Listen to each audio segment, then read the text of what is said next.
get started. Good morning and welcome.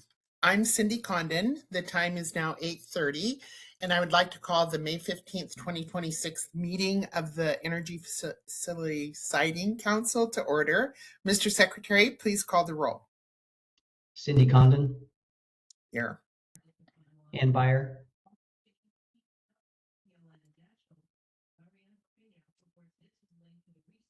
Let's see, Ann on there. Ann, can you hear us?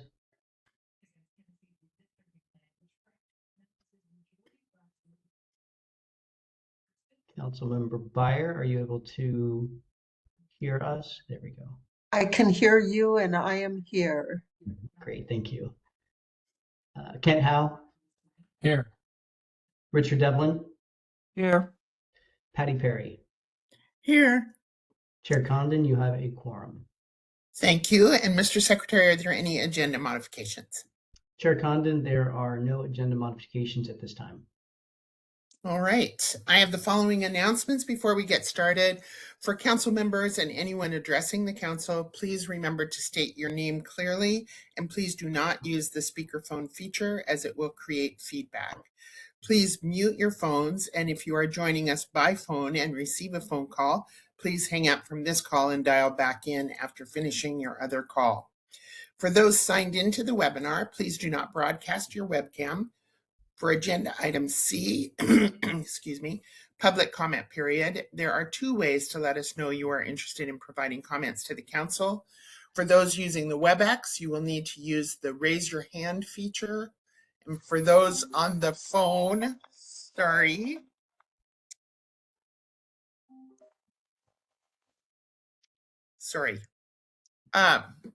those on the phone, you will need to press number 3, which will alert us that you want to speak.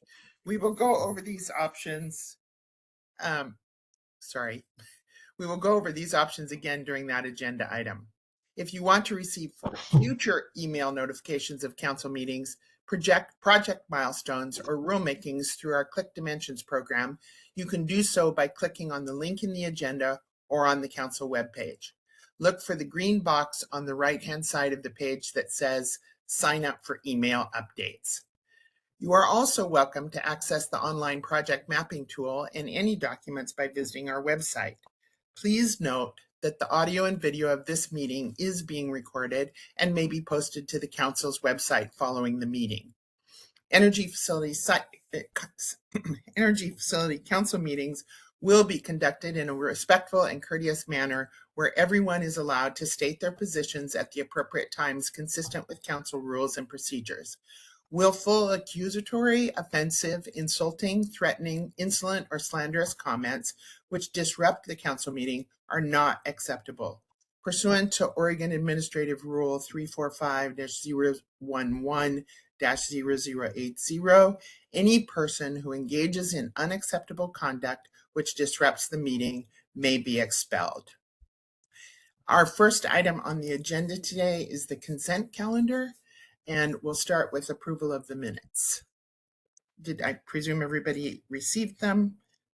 And so if we have a motion to approve the minutes. Chair Condon, this is Kent, and I move that the council approve the minutes of the April 17th, 2026 meeting as presented and recommended by staff. Second. Thank you for that. Any discussion? Actually, I do have a comment. Early in the minutes, there is a reference to Vice Chair Condon, and so it's just a Scribner's there. So if you can look for that, and that's the only change I saw. Any other discussion? Mr. Secretary? And then just for clarification, let's note that as a Scribner's error and make that change. So thanks for pointing that out. Thanks. Ann Byer. Yes. Kent Howe. Yes. Richard Devlin. Yes. Patty Perry. Yes. Cindy Condon. Yes. Motion carries, Chair Condon. Thank you. And Mr. Secretary, you're up next with the council secretary report. Just going to make a note to fix that error.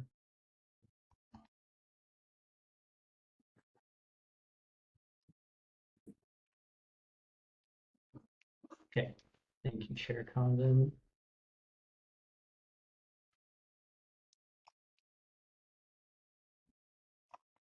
I've got a few project updates, several related to Boardman Hemingway.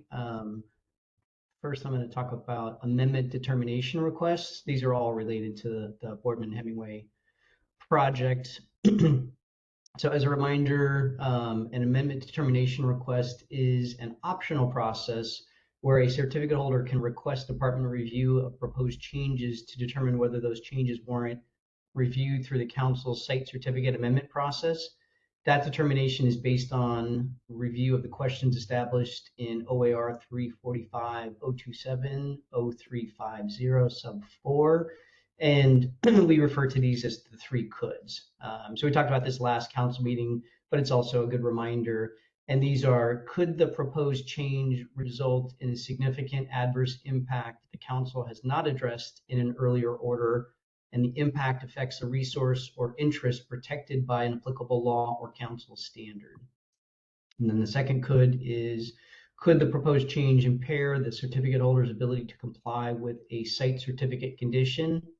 And then the third is, could the proposed change require a new condition or change to a condition in the site certificate?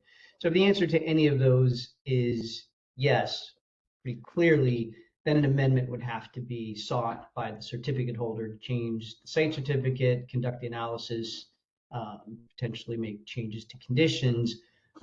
So with that, I'll go into the specific ADRs. So at the April council meeting, we did notify council that we had 2 amendment determination requests for the Boardman Hemingway project. These were referred to as ADR 002 and ADR 006.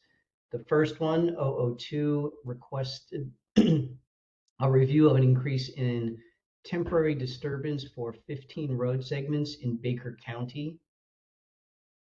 These changes are within the approved micrositing corridor and site boundary. The limits of disturbance for this type of road has been established at 60 feet, and Idaho Power has requested these specific segments, so the temporary disturbance be increased to 100 feet, and for one road segment to 120 feet. So Idaho Power's explanation for the increased temporary disturbance is that for these roads, slopes exceed 15%. So an additional area is needed for the cut and fill. So, you know, if you have a slope, you're just going to need a wider area to do the cut and fill in order to get the road established. So that's what they're proposing for that one in order to ensure safe travel. On May 8th, we issued the determination that the proposed changes did not warrant review through the site certificate process, so we agreed with Idaho Power that an amendment was not triggered.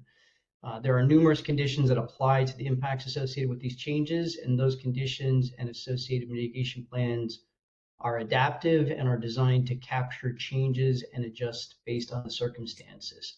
The most relevant condition is Gen SP01.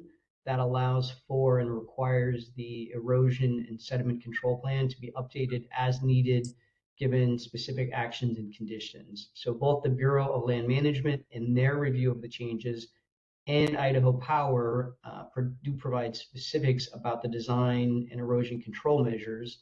So these being building temporary ledges, direct berms, and installation of silt fences and erosion control blankets. So the department has required that Idaho Power update their erosion and sediment control plan to reflect these design control measures prior to work for these road segments.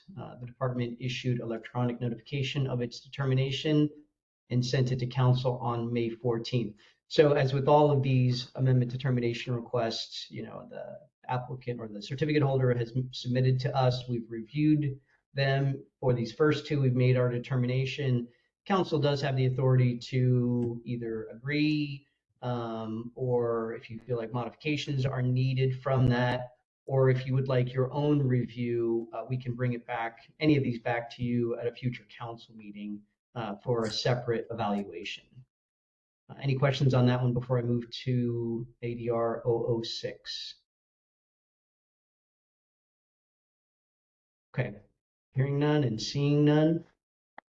The 006 ADR requested review of 16 new access roads equaling 4.26 miles, a shift in location of a pulling and tensioning site, resulting in an expansion of the micrositing corridor by 67.3 acres. The changes are all within the approved site boundary. These changes were either a result of landowner coordination, reducing overall property impacts, or to support seasonal access, so safer routing during winter season. Actually, this one is still under review, and we expect this one to be issued very soon. So we have not issued that one yet. And then we did receive on April 29th, 2 other amendment determination requests.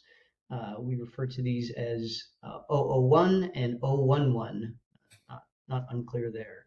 So ADR 001 seeks department concurrence of a 13.1 acre micrositing corridor expansion for a change in 1.05 miles of access road in Morrow County. The change was requested by the landowner, resulting in a reduction of impact, so it avoids the need to modify an existing bridge and turning radius. And ADR 011 seeks department concurrence on a 0.45 mile new road segment in Baker County. Both of these ADRs are under review. They were posted on the department's website on May 14th, and an electronic notification of receipt of these ADRs was issued the same day and emailed to council. So once a determination is issued, the webpage will be updated, an electronic notification will be issued, and the council will receive an update at the next council meeting. So of the 4 ADRs, 1 we've agreed, the other 3 are still under review. Any questions on any of those before I move to the next item? Okay, and again, we've talked about this a lot before, where that this is anticipated, particularly for our transmission lines. Once they get out there, there are a lot of things that need to be evaluated when they're doing final engineering and can get the construction contractors out there. So these all were not specifically, but generally anticipated. Councillor Beyer? Thank you, Chair Condon. I appreciate knowing where these requests come from the property owners. I appreciate that these are either within the existing site boundary or the existing micro siting corridor, and just wanting to make sure that as we adjust roads, if there are any stream crossings, we want to make sure that ODFW and appropriate agencies are notified. So I'm comfortable with these, but I do appreciate knowing what the request is for. So thank you much. Yeah, thank you, Vice Chair Beyer. So Sarah Esterson and Wally Adams are both on the webinar as well. I mean, they can respond to that. Absolutely, we agree with you, but if you would like any specific sort of response to that, they can certainly provide that. This is Chair Condon, just jumping on top of that. With the first 2 that you discussed, I realized that was a request from the certificate holder, but were the landowners involved at all in those discussions? I'm going to defer the response to Sarah and Wally.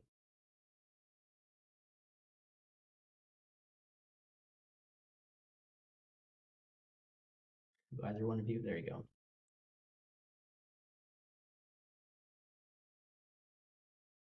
Okay, you unmuted and then muted back on, Sarah.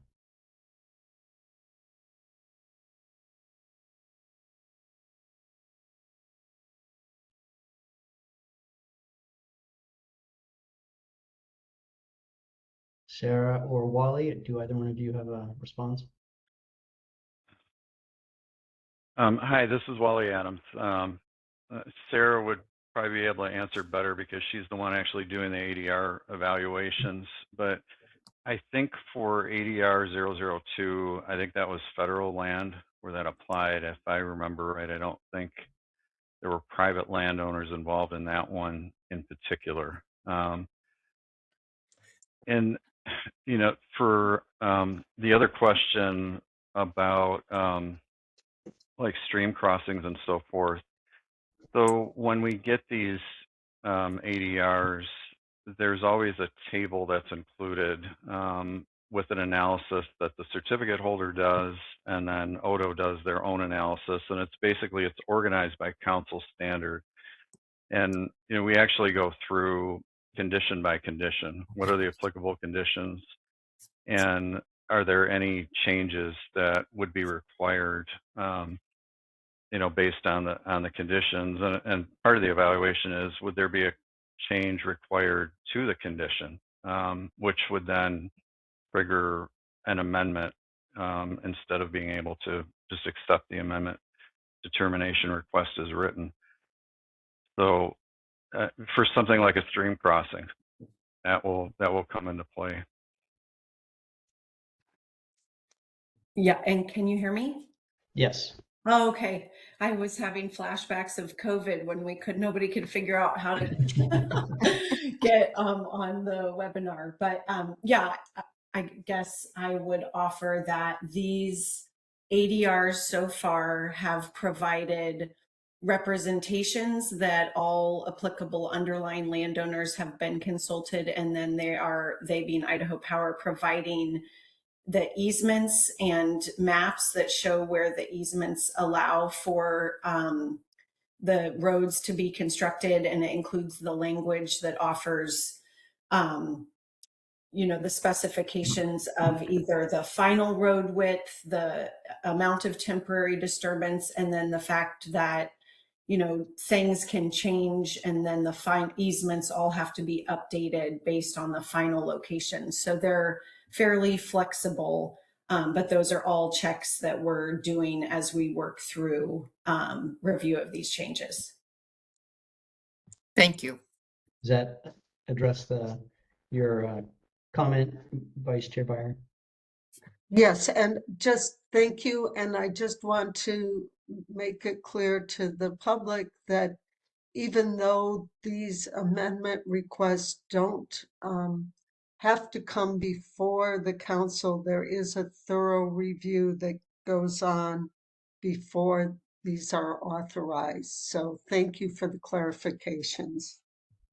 Yeah, certainly. Thank you. Okay, next update, the Yellow Rose Bush Energy Center. This is a proposed 800 megawatt solar power facility in Wasco County. The project is still under the review phase, and it's in the contested case step of that application review. The contested case has one party other than the applicant and Odo, and one issue related to impacts to Big Game Winter Range.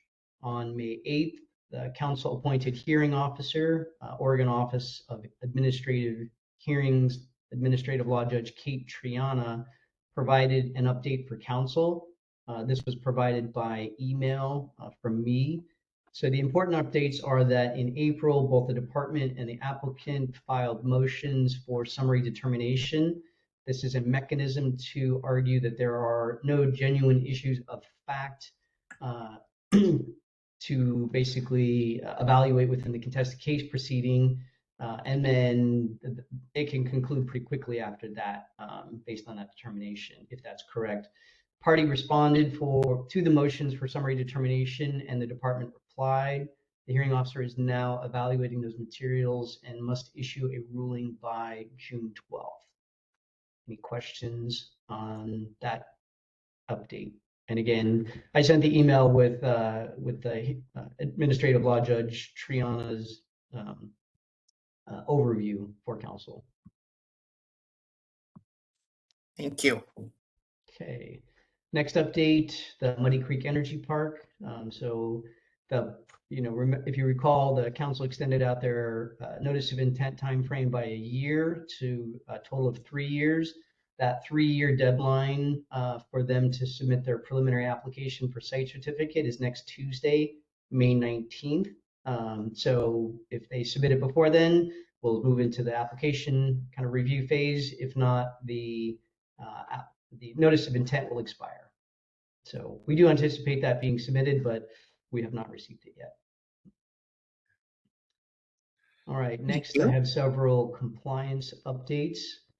The first is the annual operational reports. So we have received, or in prior meetings, we've discussed how that sort of cycle works, which is that by April 30th of every year, the majority of the facilities that are operational have to submit a annual operating report from the prior calendar year. We've now received all of those annual reports and have begun our review of them and hope to complete those all by the end of 2026. We did also receive, as I said, there are a few projects that are a little bit off cycle. One of those is the Trojan Nuclear Power Plant's biennial report. So again, that facility is decommissioned except for the independent spent fuel storage installation. They have a report requirement, which is on a biennial basis. And we have received, reviewed, and approved the 2024-2025 biennial report for that facility. Yeah, that's probably enough for that one. Next one is State Line. So on April 20th, facility technicians found a blade bolt on the ground while performing troubleshooting activities at a wind turbine in the Van Sickle 2 unit of the project. The turbine was inspected and it was confirmed that a single blade bolt was missing. This is the 4th incident involving broken blade bolts at that Van Sickle 2 site since March. The incidents have all been at different turbines, leading to some concerns that there is an issue during the repowering, which was completed in 2023. So these are all related to the repowered turbines. The department has requested additional information from the certificate holder, which is NextEra, and we're seeking follow-up reporting to be provided for the 4 incidences because the initial information did not provide adequate information about the root cause, why the root cause of the bolt failures and what's their proposed permanent solution to address it. So in the meantime, the certificate holder has stated it will continue to replace broken bolts and will issue notification letters to landowners and post warning signs at each turbine and along property lines for the next 60 days. So this one's still under review, obviously, and we will let you know when we have more information about this one. This is Chair Condon. And just a quick question, and I've never seen anything requesting information from the site certificate holder about compliance issues. When something is sent to the site certificate holder for explanation, is it really specific in terms of, this is what happened, this is what we'd like to see by this time, with the remedy suggestion included, or is that kind of left to the site certificate holder to report, as they will, and then we go back and say, well, it wasn't quite specific enough or detailed enough? So I can speak to that question generally, but Chris Clark is on the line, so he can speak to it specifically with regards to this project. But generally, it's a little bit of a fact finding. So they have the certificate holders have a legal requirement, whether it's a violation of a condition or an incident. Those are not necessarily the same thing. An incident may just be they have a reportable requirement within 72 hours if something occurs. Sometimes that's the end of it. It's not a violation, but they are required to provide notice. Sometimes there can be patterns that result in us determining maybe there's, public health and safety issue that is impacting, or has a relationship to a condition. Those are the ones where we say, okay, we, want you to give us, typically it's within 30 days, provide us a root cause analysis of what happened, why it happened, and then what your proposal is to ensure that that is either, eliminated or minimized in the future. So that's where we don't tell them what the specific sort of fix is. That's really for them to determine. But we try to be clear what we're looking for. And then sometimes there can be a little bit back and forth to get that information for us to be satisfied. Thank you. And just to follow up, and does the landowner have any role in that process at all? After all, it is on their property. So are they involved? I mean, unless they are the ones who notified us, you know, or there's been some sort of conversation with them, not typically. Typically, it's just the certificate holder because they have a lease agreement to operate the facility on that land, and that's who the site certificate is with, which, you know, is functionally a business contract. So it doesn't mean that we've not had any conversations with landowners, but I would say typically that does not occur. It's typically with the certificate holder. Yeah, I am more curious about if in those lease agreements there might be some provisions related to, you know, the same compliance issues, I guess, that we might be addressing. So thank you. Okay. Okay, so unless there's any specific questions on that one, back to Boardman to Hemingway. So the department conducted an inspection on April 22nd and identified a finding of non-compliance under condition Gen FW03. This is for noxious weed, the noxious weed management plan. This was specific to the vehicle cleaning stations. 2 of the stations were observed to be caked with mud and debris following cleaning, resulting in limited effectiveness at ensuring that weeds washed from vehicle tires were not tracked back out or further spread upon the vehicle exit. So the department has requested the wash stations cleaning to be removed to remove accumulated debris and then provide supporting photographic evidence. So again, what these are is when vehicles enter and exit the site, they are going through a wash station so that they're not bringing weeds in or taking weeds out from the site. So for that to work, those stations have to be working, you know, properly. And that was the determination, is that they were not working properly or could not be working properly based upon that accumulation of debris. And then we did receive a request for inspection on April 17th. So this is a provision within the council's rules where somebody can request an inspection if they believe a certificate holder is either constructing or operating a facility outside of the parameters of the council's final order and specific condition.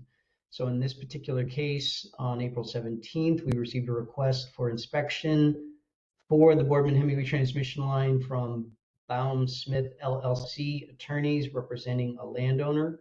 The request for inspection alleges non-compliance with 2 conditions imposed under the council's historic, cultural, and archaeological resources standard. These are Gen HC01 and Gen HC02. And a violation under Oregon Revised Statute 358-920 that is related to the requirements for an archaeological permit. Department has communicated with the requester and confirmed its efforts in reviewing the request. Department is also actively coordinating with the Bureau of Land Management and the State Historic Preservation Office in the review. So we will provide a evaluation of that in the near term once we've completed that evaluation of what the allegations are. So essentially, we're still in process. And then last update, I'm going to turn it over to Patrick Rowe. There was a challenge, a circuit court challenge, or a challenge to circuit court related to a fairly recent, it's been a few months, but council had agreed to the Boardman Hemingway project modifying, excuse me, modifying its fire safety plan consistent with the plan, which articulates that ability, but that was challenged by 2 people to circuit court. So Patrick, if you'd like to give an update on that. Actually, this is Chair Condon. Before we move on to that, just a quick question regarding the B2H wash station, Sure. the compliance with the noxious weed management plan. Is there a specific date given for having that completed? Sarah or Wally, you might have, I don't have the information in front of me. You may have some more specific details about that. Hi, Chair Condon. This is Wally Adams again. So we just issued the report yesterday. The certificate holder has 30 days now to file their response. But I also know from speaking with them that they have a subcontractor with staff who's engaged now specifically to maintain these wheel wash stations. So they should be able to do it fairly expeditiously. I can't give you an exact date, but I'm sure we won't be waiting 30 days for them to correct the deficiencies that we saw recently. So, but at worst, it would be 30 days, I would say. Okay, thank you very much. Welcome. So, sorry, Councillor Rowe. Sure. So quick update on the lawsuit that Todd just mentioned, Patrick Rowe, Department of Justice. Background on this is you'll recall in 2022, Council issued a final order approving Idaho Power's application for a site certificate to construct the B2H transmission line. And at that time, at the time of approval of the application, Idaho Power had provided a draft of their fire prevention and suppression plan, as is fairly common. Oftentimes, as you know, applicants at the time of approval will have drafts but not final plans. By statute, AFSTEC may lawfully delegate future review and approval of compliance with site certificate conditions to ODO. And consistent with that authority, in your 2022 final order, you imposed a condition requiring Idaho Power to submit a final fire prevention and suppression plan to ODO for review and approval prior to construction. The department approved the final plan in May of 24. Consistent with that delegation statute and council rule, the terms of that final plan allowed for it to be further updated upon request to the department and subject to your review for concurrence, modification, or rejection. In April of last year of 2025, Idaho Power requested that the department approve certain changes to the plan. Those changes, you'll recall, because these changes did then come before you last July, they requested that a requirement for fire suppression equipment be carried on construction equipment and motor vehicles. They asked that that be scaled back to only require the equipment to be carried on motor vehicles approved for highway travel rather than all construction vehicles. And they also requested to reduce the amount of chemical fire retardant and water carried on motor vehicles. The department checked with local and state emergency responders. None of them expressed concern about the changes.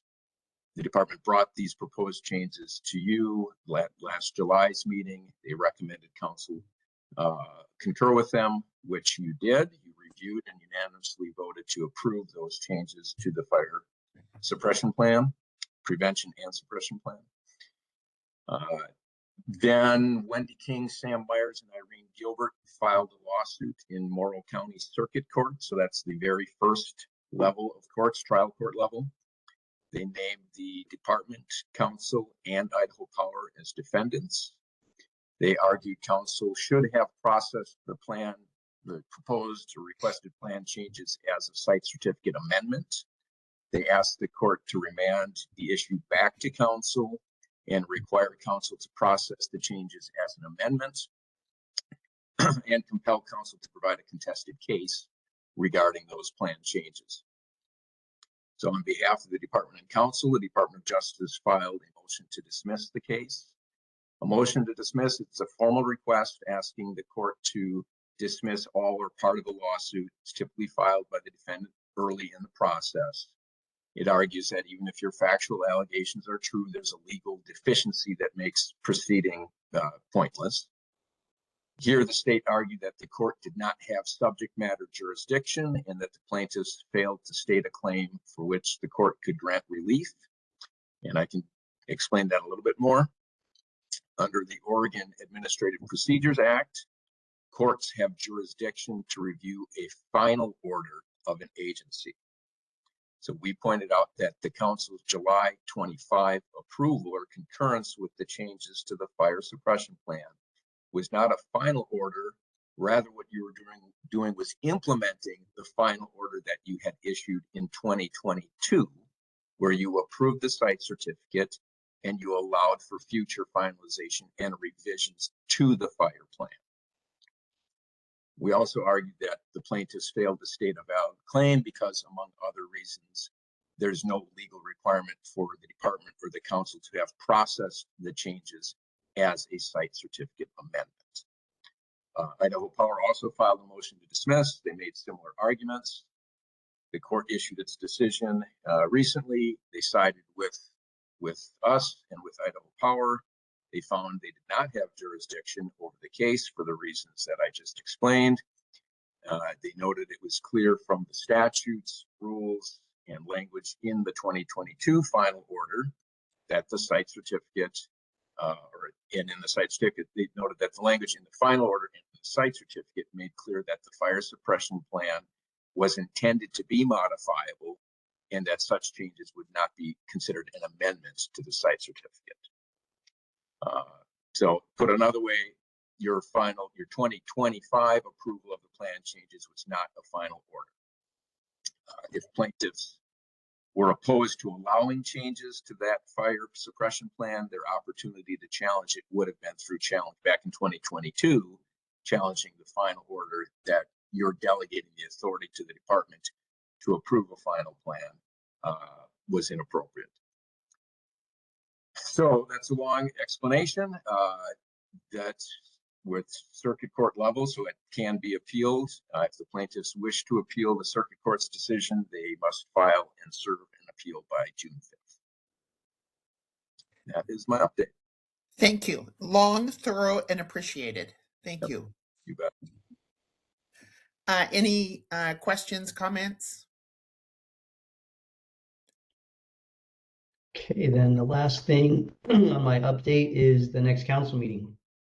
That's scheduled for June 25th and 26th. Normally we would have it on the third Thursday, but that's the Juneteenth holiday, so that's why it's on the last week of the June. So we are pretty confident that we're going to need a meeting, but we are still working on drafting the agenda and have not submitted that yet to Chair Condon to review. And we're unclear yet on a location, whether that'll be Salem or elsewhere. But we will be in contact with council members in the coming weeks. But again, just to note that very likely we will need at least a council meeting on the June 26th, just not sure the location yet. And that concludes my report, unless council members have questions. Thank you. Any questions from councilors? BB's helping watch for hands. Okay. Don't see any hands at this time. Okay, thank you very much. So moving on in the agenda, next we have Wheat Ridge Renewable Energy Facility 3, Amendment 1, and it's a final decision action item. And Chase McVeigh Walker, Senior Siting Analyst, is with us today to walk us through this. Thanks.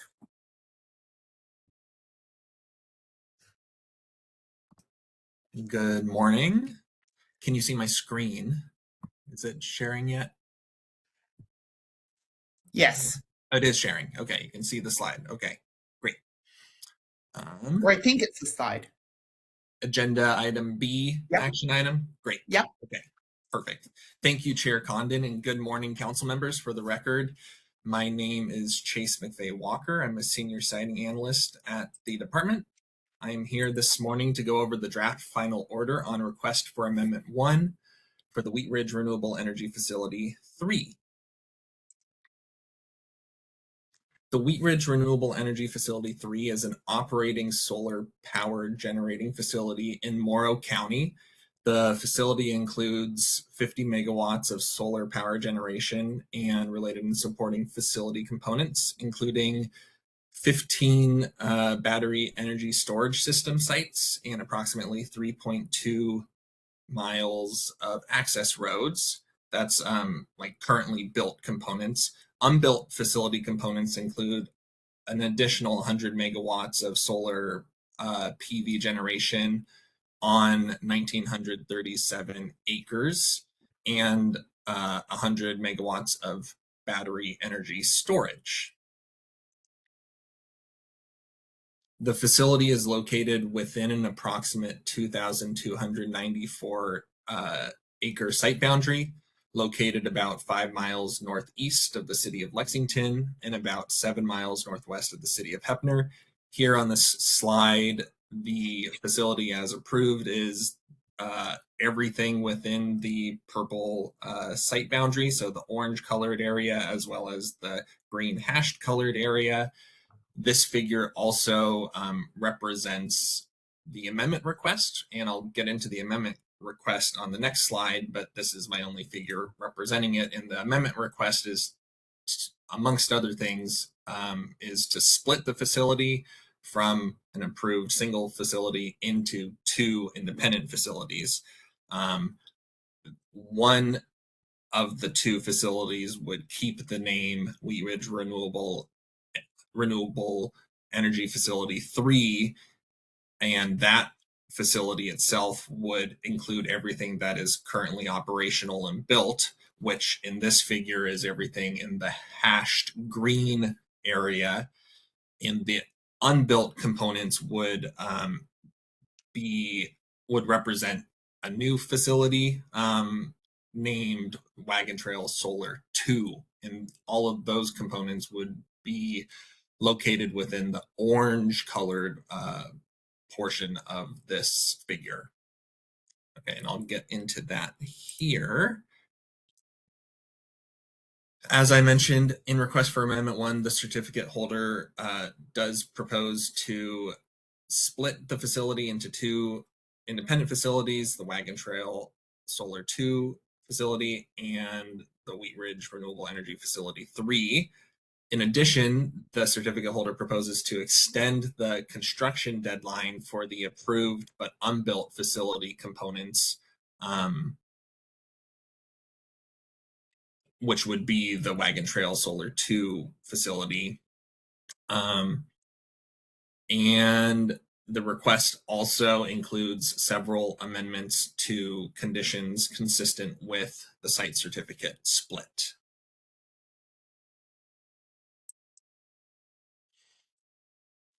We're currently in the draft final order phase of this review. And as a reminder, this request for amendment is being processed under the amendment rules that were adopted by council in October of last year. The preliminary request was received in November of 2025. And following a completeness review, we issued a determination that request for amendment 1 was complete in February of this year, 2026. Also in February, on February 27th, the department issued its proposed order, as well as a public notice establishing a public comment period, which ended on April 3rd. For my presentation today, I'm going to go over the significant changes the department has made to the recommended findings of fact and conditions of approval to the proposed order based on the evaluation of public comments, responses, replies, and surreplies received during the public comment process.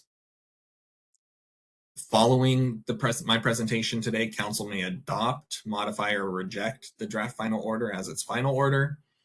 And if the council grants issuance of an amended and a new site certificate, the council must also issue an amended and a new site certificate, which would become effective upon execution by both the council and the certificate holders.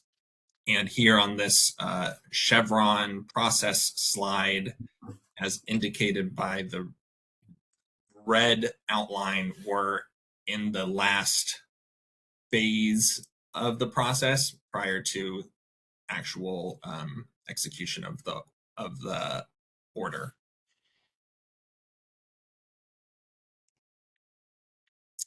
Okay, I'm going to go over the public comment review process and summarize what has transpired since we last met. Following the public comment period, there was an opportunity for the certificate holder and the department to respond to comments received. And that was followed by opportunities for commenters to then reply to both the certificate holder and the department's responses. And then on April 17th, there's an opportunity for the certificate holder and the department to reply to any responses from commenters. And all comments, replies, and replies that we received and participated in were included in your council packet.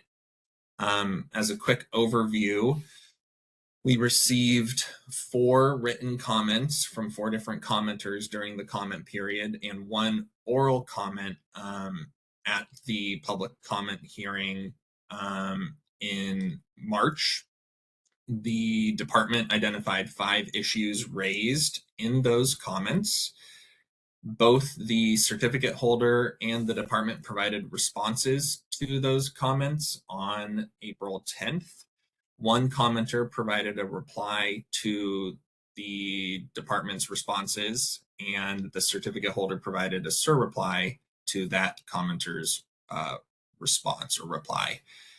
The department was required to issue its draft final order along with a written analysis of the comments within 21 days after the April 24th deadline for surreplies, and the department issued its draft final order on April 30th, which was within that 21-day requirement.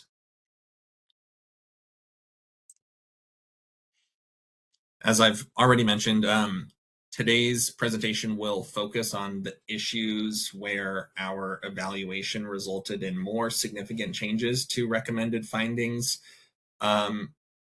or in conditions in the draft final order.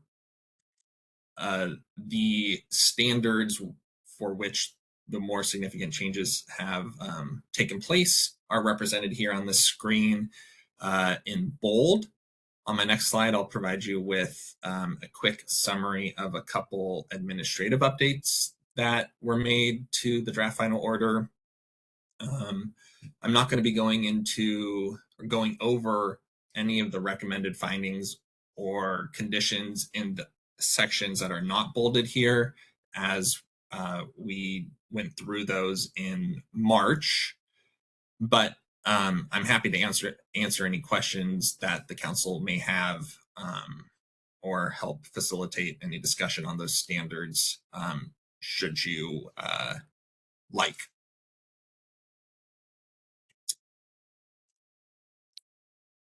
Okay. All right, a quick summary of the administrative updates made to the draft final order.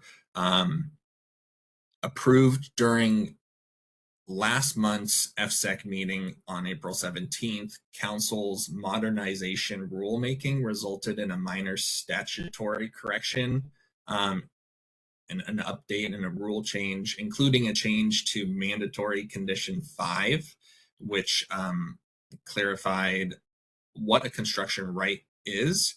And as a result, because it's a mandatory condition, the department recommends that council amend mandatory condition 5 in the site certificate for Wagon Trail Solar 2 to reflect the updated condition language as approved last month. The second administrative update we made was in the Wagon Trail Solar 2 facility site certificate, draft site certificate, which was included as attachment A to the proposed order.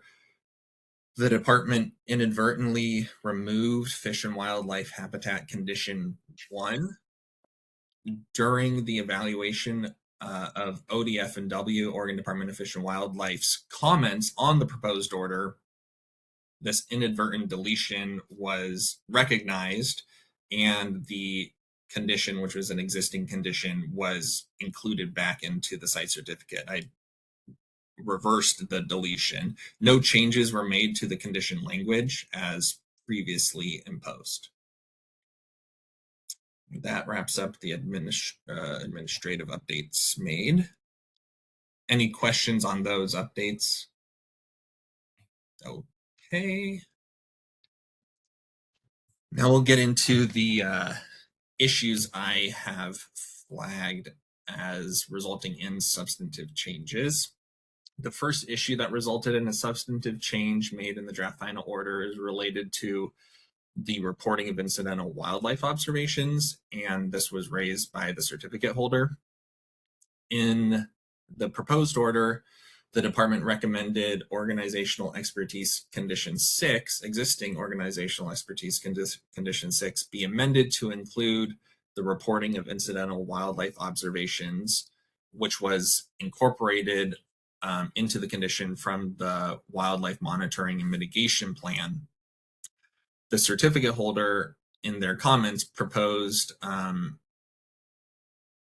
amendment to that condition to more accurately reflect the intent of the wildlife response and reporting system section of the removed wildlife monitoring and mitigation plan.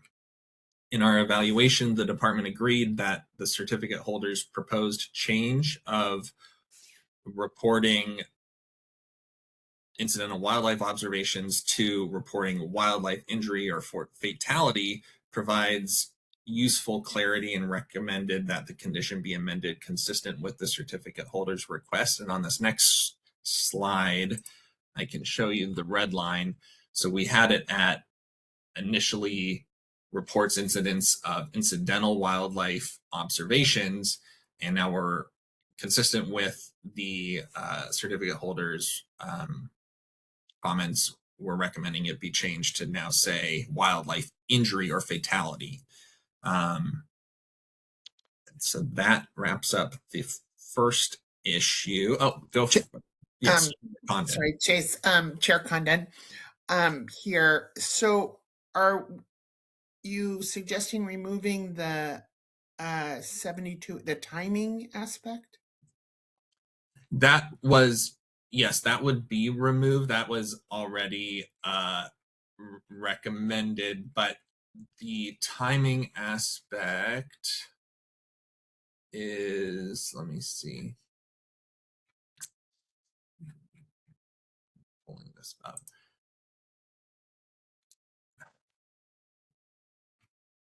Where is it?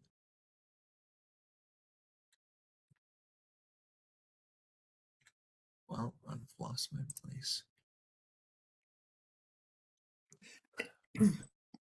Pardon me, sorry. No, just looking at this other document. Just a comment related to my question. You know, given our substantial attention and upgrading of our compliance, I see these time provisions as very important. Timing for information that we use to evaluate a project and its compliance. So.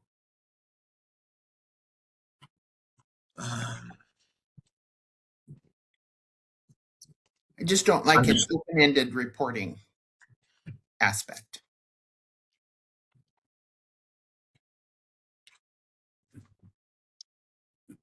This, in addition to the, I'm trying to pull up the red line condition. I'm just not finding it right now. Chair Condon? Yes. Councillor Breyer. I agree with you about keeping the timeline for reporting, which seems to be a fairly easy fix here to say report incidents of wildlife injury or fatality discovered within the facility within 72 hours. That way we include the specification that we're really just talking about injuries or fatalities, not just I saw some mule deer, but that the reporting would be within a specified period of time. Yeah, So and I comment. didn't see the timing anyplace else when I was reviewing the documents, but I thought maybe I had missed it, that it was captured someplace else. So here, I don't know if I can show you this. This is as we have it in the draft final order. We got rid of the 72-hour, but now we're actually requesting a report be submitted within 30 days of any discovery. And then there's specific requirements for what needs to be included in that report, information requirements. So we've moved from 72 hours to as soon as reasonably possible submit a report. Right, and that I'll be honest, I don't like that as soon as reasonably possible, and so what I'm trying to get to is like a concrete. So we've essentially said 72 hours is removed, reasonably possible, but no later than 30 days. Yeah. Is that Yeah. what you think this does? Yes.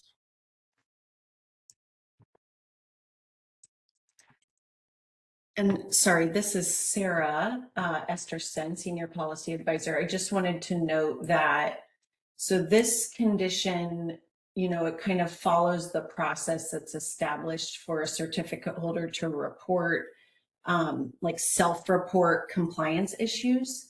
And so the council has a rule, it's 345-029-0510, that actually establishes a 72-hour obligation. So, I mean, I guess we could put it back in. It's also in rule that they have to do it. They have to report within 72 hours of identifying a potential issue of compliance. And Chair Condon again, and I think that's great that it's in rule, but I don't think that's particularly informative to the site certificate holder, who's there managing a project day to day. And so I guess I like the 72 hours in there, if nothing else, to emphasize that there is that requirement in rule. Mm-hmm.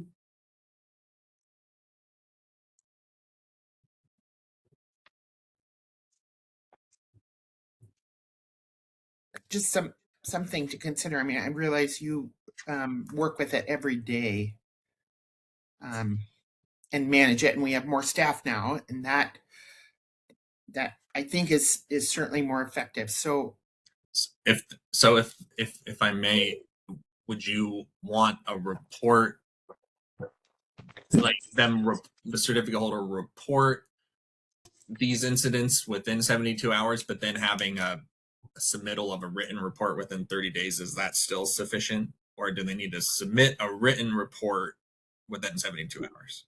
No, that would be inconsistent with rule, Chase. Okay. Yeah, I mean, I think just keeping the 72 as it was and then having the report is fine. The 30-day report, right? I mean, that would be consistent with rule and timely information, and then a full report of what happened.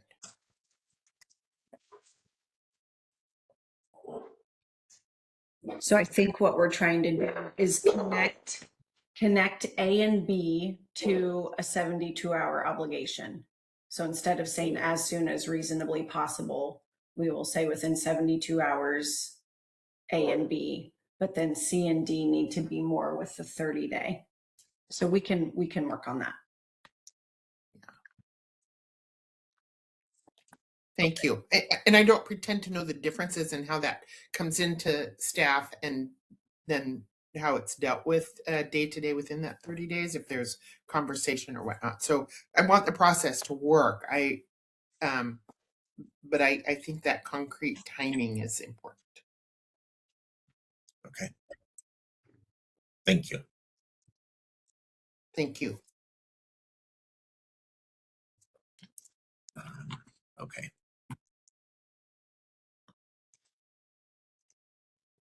Moving on to the next issue, and the next issue dealt with the draft habitat mitigation plan and was raised by the Oregon Department of Fish and Wildlife. In the proposed order, the department evaluated temporary and permanent habitat impacts mitigation requirements in compliance with existing Fish and Wildlife Habitat Condition 10 by requiring that the certificate holder submit a final habitat mitigation plan for review and approval by the department prior to construction. In their comments on the proposed order, the Oregon Department of Fish and Wildlife requested that the habitat mitigation plan for Wagon Trail Solar 2 specifically include a detailed description of the location and operational characteristics of the development action, a map with specific coordinates and sections,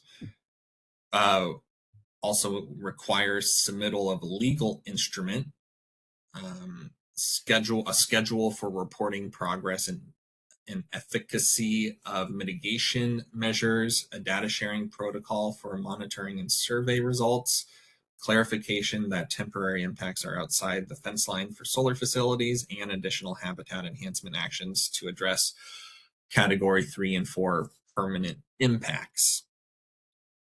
In the certificate holder's response to ODF&W's comments, they indicated that a map and monitoring report outline would be included in the draft HMP for the Wagon Trail Solar 2. The department's evaluation in response of ODF&W's comments agreed that the HMP should be revised to include a description of the location, physical and operational characteristics, and duration of the proposed development action.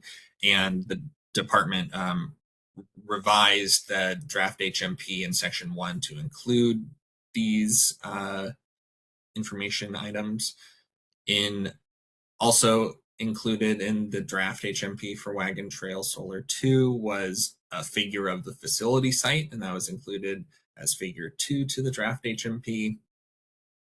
A requirement to finalize a legal instrument subject to ODO review in coordination with ODF&W was added to section 2 of the draft HMP. Consolidation of monitoring, reporting, and the evaluation of success criteria from section 6.2 through 6.4 of the draft HMP as provided in the proposed order were consolidated into a single table in the revised draft HMP, and that table is table 6. And lastly, the department revised the draft HMP to include a monitoring report outline attached as Appendix A. And all that was revised in the draft HMP for Wagon Trail Solar 2 included as attachment A to the draft final order. Additionally, the department identified that the condition imposing the HMP was designated as a pre-construction condition, and thus, to the extent that we want the HMP to occur during operations, the department recommended that an additional new condition be imposed, Fish and Wildlife Habitat Condition 12, which would require the certificate holder implement the treatment, monitoring, and reporting requirements of the HMP during operations. So we didn't have a condition in the proposed order or an existing condition that would require the HMP apply during operations. It was only a pre-construction condition. So this was substantive edit was to add a new condition for the HMP to apply during operations. Thank you. This is Chair Condon. I think this was just a really good catch and addition. Yeah, and the ODF and W comments definitely, like, in evaluating, we realized that we didn't have it, so that it definitely was linked to the HMP comments. So, okay. The next issue from comments on the proposed order that resulted in a substantive change relates to revisions to the draft vegetation and soil management plan. And these comments were raised by the certificate holder. In the proposed order, the department recommended that the noxious weed plan, fugitive dust plan, and revegetation plan all be consolidated into a single draft plan, the draft vegetation and soil management plan. As part of the draft VSMP, a NIPD's 1200C permit and an erosion and sediment control plan were included as attachments. In their comments on the proposed order, the certificate holder, amongst other things, requested that the draft VSMP be revised to not only remove the NIPD's 1200C and erosion and sediment control plan as attachments based on duplicity, but also their comments recommended revisions to pre-construction and construction requirements for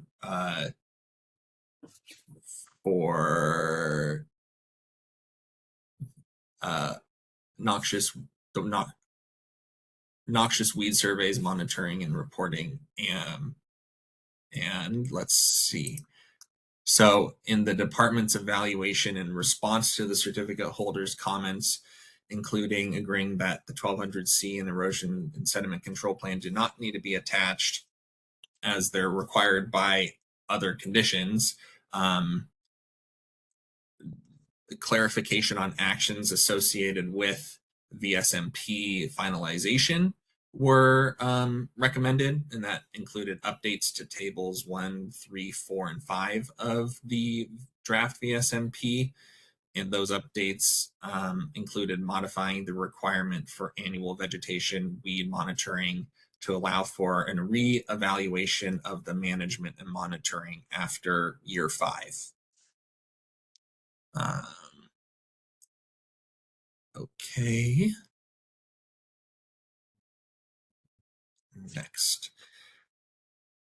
And the final issue raised in comments on the proposed order relates to jurisdictional wetlands or waters of the state and was raised by the Oregon Department of State Lands. In the proposed order, the department recommended that council impose a new condition, recommended removal fill condition 1, to address an expired wetland delineation for the Wagon Trail Solar 2 facility. In their comments on the proposed order, DSL identified that the existing wetland delineation for the project footprint had previously been reviewed and found no jurisdictional wetlands or waters of the state within that project footprint. Furthermore, DSL indicated that even though the prior jurisdictional determination expired on April 18th, 2024, no further review was required. As a result of this comment that no further review was required, the department recommends in the draft final order that council remove that condition because DSL had indicated that no further review was required, and DSL recognized that the prior wetland delineation did not identify any wetlands or waters of the state. So we thought that it was appropriate to remove the condition. And I think with that concludes what I've prepared to discuss, but I am happy to answer any other questions or assist in any deliberation as best I can. Thank you. Council members, Any questions, further discussion? Yeah. So, This Chair, is Chair Kent. Condon, Oh, go ahead. Yes. just to give you a heads up, so Sarah drafted the change to the condition language that you were discussing earlier. So that may be helpful to bring up on a screen to show council members. So if somebody wanted to make a motion, the likelihood then, if you're all in agreement with that, would be the option 2 with that specific change of that language. So she sent it to Chase and BB. So if one of you could share that language so council can see that, that would be great. Let's Yeah. see. That would I can pull it up. that would be great. And we do see it on the, or we see the something on the screen. So while we're doing that, Councillor Devlin, did you have a comment or question? No, Oh, sorry. not at this time. I believe Councilor Byer has her hand up. Councillor Byer. Chair Condon, I'd be ready to make a motion to issue a final order approving the certificate holder's request for Amendment 1 to Site Certificate for Wheat Ridge Renewable Energy Facility 3, utilizing the department's draft final order as the basis for the final order with the following changes. In general, to add back the 72-hour notice provision in condition 6 of the organizational expertise standard, with the language as provided by staff at the 5:15 meeting. I'll second that. This is Kent. Just a clarification, did you get the second? Not sure I heard the second part of the motion, which is and issue a first amended site certificate consistent with the final order. Yes, with the following changes Okay, as you did that. presented by staff at the 5:15 meeting. Great. Got it. Okay, we have a motion and a second. Is there any further discussion? I do have a question. Any other council members? Oh, I don't see any hands raised, but feel free to chime in. So I have a question, and it doesn't really impact my vote on this, but I am curious, given a lot of change over the last couple of years, in these split projects, so now if this project is split and now we have a Wagon Trail, does the time for extension, like now there's 6 years to complete a project with an opportunity to extend that timing. Does the clock start again with a split facility? Does that make sense?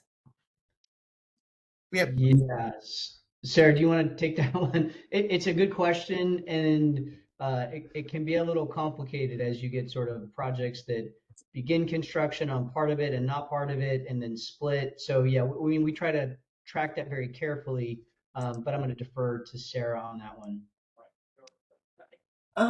Yeah, well, so they've requested to extend the completion deadline. And what I'm trying to figure out, I think they can only ask for one more and then it's over. So so this is a new site certificate. Right. So they're but not still, they are bound to the original construction commencement deadline, but because the facility started before the split, the commencement, like the achievement of commencing construction of the facility before the deadline applies to both. But then what the unbuilt facility can't achieve is compliance with the completion deadline. So they've requested to extend that. And again, they can do it one more time and then it's over. So they don't get a whole new, like, let's say, now in our statute, it says you can't have a commencement deadline earlier than 6 years. That doesn't apply here. They don't get a restart. They're kind of bound to the record that was started for the facility and the deadlines that applied. Okay, and just following up on that, and there are older site certificate holders and that may have site certificates that have no limit to the number of amendments. If there would be a split in those, maybe this is a discussion for another time. I'm just interested in knowing what is happening with the facilities in terms of managing time extension for Right. projects. So I mean, I think our perspective on the extensions is still that everybody still only gets 9 years and then it's over. And even if you split it 10 times, okay. I think that there's, like a level of, like a workaround with the commencement date applying before and then splitting, but you met it even though you didn't start it now that it's split, if that makes sense. But they still are operating off of the same overall 9 years. Okay, that is helpful. Thank you for that. So any further question or discussion? And if not, I think we're ready to call for a vote. Okay, Ann Byer, Yes. Cindy Condon, Yes. Richard Devlin, Yes. Kent Howe, Yes. Patty Perry. Yes. Motion carries, Chair Condon. Thank you all, and thank you, Chase. That was a very good report, and excuse me, good documents in our packet for review. So thanks for the work on that to all staff. But Chase, great job. Thank you very much, Chair Condon. So with that, we are on to a period for public comment. And this time is reserved for the public to address the council regarding any item within council jurisdiction that is not otherwise closed for comment, or where a public hearing has occurred and only a written comment period is still open. Per OAR 345-011-0020, the chair establishes the duration of the time for individual commenters at 7 minutes, but may lengthen or shorten that time frame as the length of the meeting and timing and duration of other council business dictate. And I think right now we'll certainly start with 7 minutes. Bibi, do you want to take it from here? Yes. Just as a reminder to everybody, if you're joining us from the webinar, you can raise your hand by clicking on the right of the main window set, click on participants, and then click on the hand icon. If you're joining from the phone, press *3 on your telephone keypad to raise your hand, and then press *3 again to lower your hand. Chair Condon, currently I have 3 people that have raised their hands, starting with Dan Solitz. Thank you. And could you please remember to state your name and address for the record?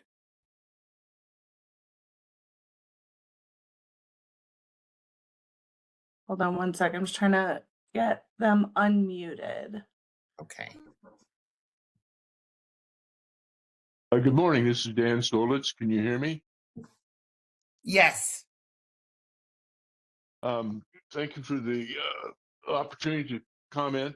I'm commenting on the permitting fee for transport of radioactive waste through the state of Oregon. I just would like to speak in support of the idea that the fee should be reflected, should reflect the form in which the waste is, whether it's liquid or solid, to reimburse the cost of being prepared to clean up a spill. And that concludes my comments. Thank you. Thank you very much for your participation today. We know it takes time, but we appreciate hearing from the public. So I think we're ready for the next person. Next, we have Troy Jones. Thank you. Good morning, Chair Condon, Vice Chair Byer, council members, and Secretary Cornett. For the record, my name is Troy Jones, 22335 Gap Road, and I represent a group called Friends of Gap Road. On a number of prior occasions, I've spoken to this council in regard to our concern of using Oregon's prime exclusive farm use lands for solar sightings without first considering alternative siting locations. To be clear, Friends of Gap Road is not against renewable energy. However, continued loss of farmland does not provide for a sustainable future for our beautiful state of Oregon, as well as our nation. With this said, Friends of Gap Road will continue to push for new legislation to protect our farmlands and wetlands going forward. Because of Muddy Creek Energy Park's notice of intent, I've personally participated in these energy facility siting council meetings since January 2024. I know that's hard to believe, but you've seen my sunny face now for almost 2.5 years. During this time, I've clearly observed how the siting processes work, and I've developed a strong admiration for this council. I'm thankful for each of you, present and past, who've given of yourselves to be a part of this siting process. Most importantly, though, I find solace in the fact you believe in and support public participation. So in the case of Muddy Creek Energy Park, should they file their preliminary application? So can I just, Mr. Jones, can I just jump in real quick? Can you keep your comments general and, they're Sure. fine, but please don't provide Sure. testimony specifically about, that project or a potential application for it. Sure. I just wanted to let you know that there will be a public outcry of the magnitude you've yet to experience. It's our hope that as we proceed forward, and we have this process that we go through, general process, and subsequent public meetings, that this council will provide the public the opportunity to share their voice in person and not to stifle voices by limiting it to a select numbers to speak to this council publicly and in lieu of requiring the bulk to submit their written comments. The state of Oregon is all our homes. We need to preserve Oregon's beauty and well-being by continuing to protect our richest farmlands, wetlands, waterways, beaches, and forests. With that, I'll close and thank you for your time today. Thank you very much for participating again and again and again. And we do take public comment seriously. And I don't know of a time that we have limited public comment on any project, actually. So unless it was out of order in some way. So thank you for being here, and we appreciate seeing your sunny face, either in person or on the camera. So thank you. So, and I think we have one other person. Yeah, we have two more. Yeah. One on the webinar and one on phone. The first one is Simone Anter. Okay. Thank you, Simone. If you could state your name and spell it and provide your address, that'd be great.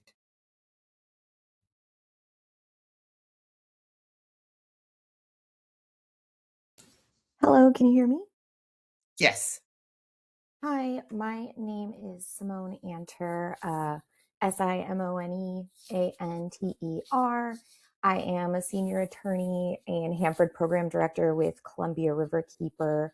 Our main office address is 2631 Wasco Street, Suite A, Hood River, Oregon. And thank you for the opportunity to provide public comment. My comments are in support of Oregon Department of Energy's initiation of a rulemaking for the radioactive material transport fee. And Columbia Riverkeeper for over 2 decades has worked with tribal nations and people and communities throughout the Northwest who rely on a cold, clean Columbia River to address toxic and radioactive waste at the Hanford nuclear site. And based on this experience, our organization has seen firsthand the complex challenges and unanswered questions when it comes to the long-term management of nuclear waste. And as we see tank waste operations increase at the Hanford site, we recognize that there is going to be an increase in truck and rail traffic of radioactive waste through Hanford. And we are very supportive of a fee increase on both truck and rail carriers through the state of Oregon. Thank you for the opportunity to provide public comment. Thank you very much for your comments today. Chair Condon, may I Yes. chime in really quickly? Just so everybody knows, there's an agenda item, the last agenda item on this agenda, which if approved, council would then direct staff to issue a notice for proposed rulemaking on that radioactive transport fee rulemaking. So should council move forward on that, we would issue a notice of proposed rulemaking and have a public comment period, and there would be an opportunity for public comment, and I believe we have a public hearing would be established for that as well. So there will be additional opportunities for that, just in case anybody's not tracking that. It's not a decision today on the rules, it's a decision to initiate formal rulemaking. So everybody probably knows that, but just to be clear. Thank you. And I think we have another public commenter. Yes, we have one more on the phone. You are now unmuted and able to make your comment. If you could please state your name, spell it, and provide your address, that'd be great.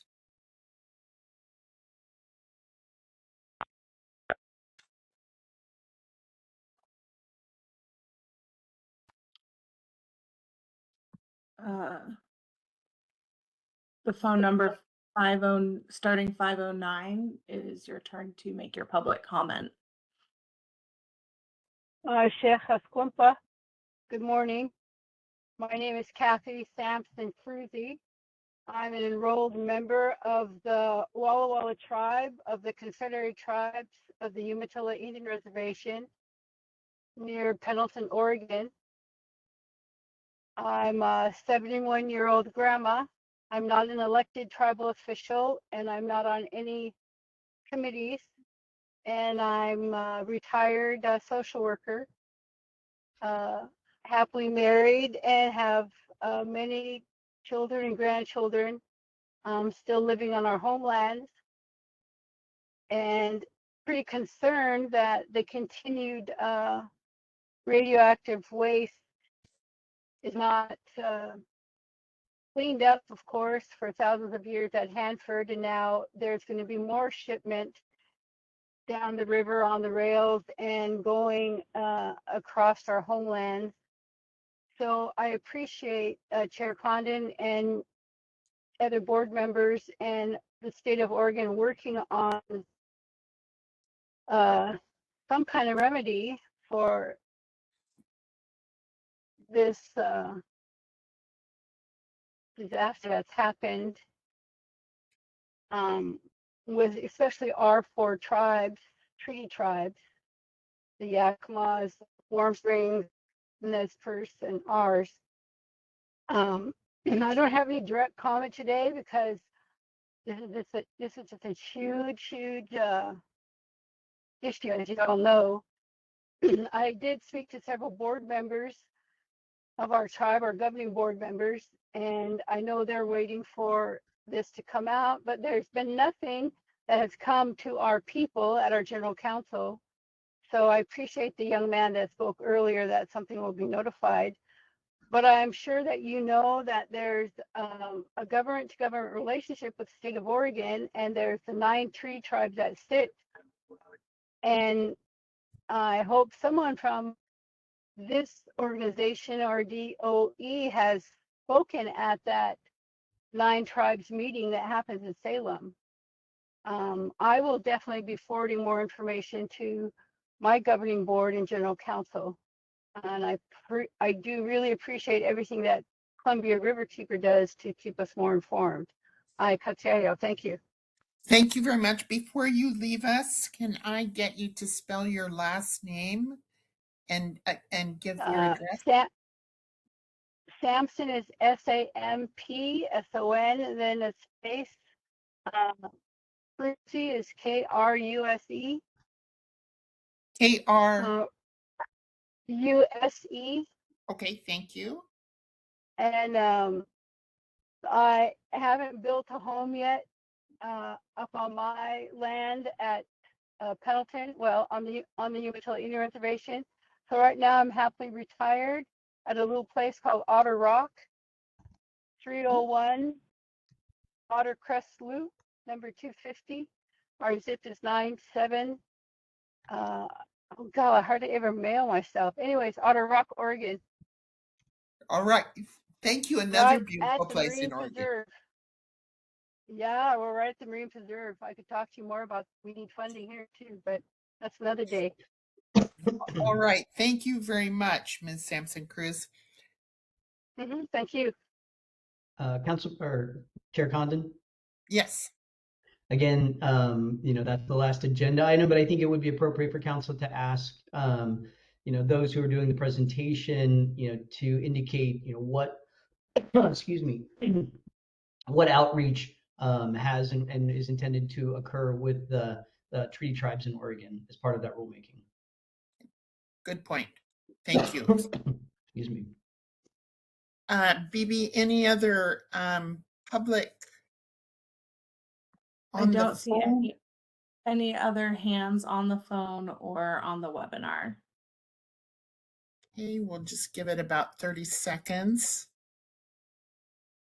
As a reminder, if you're interested in making a comment today, if you're joining us on the webinar, you click on the bottom right of the main window, click on participants, and then click on the little hand icon that will allow you to raise your hand. If you're joining us by the phone, press *3 on your telephone keypad to raise your hand.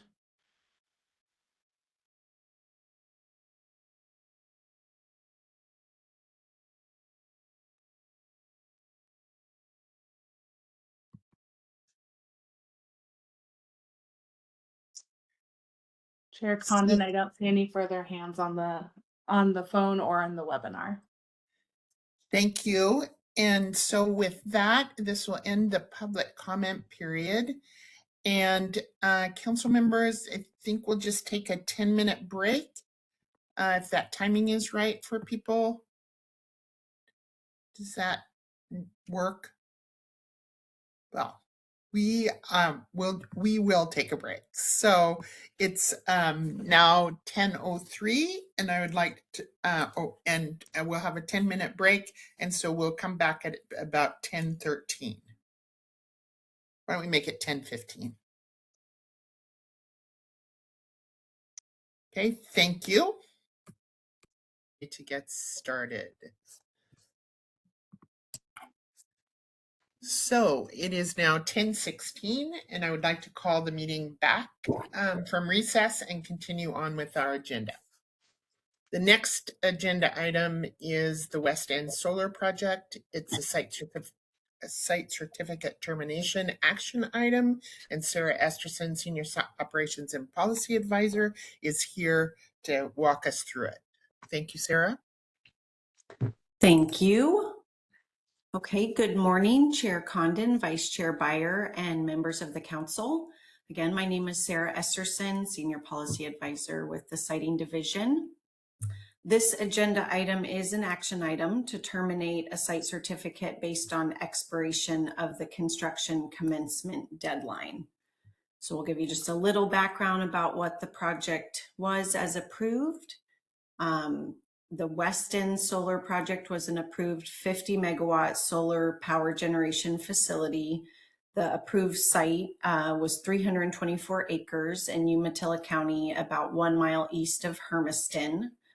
The certificate holder is EE Weston Solar LLC, which is a subsidiary of Eurus Energy America.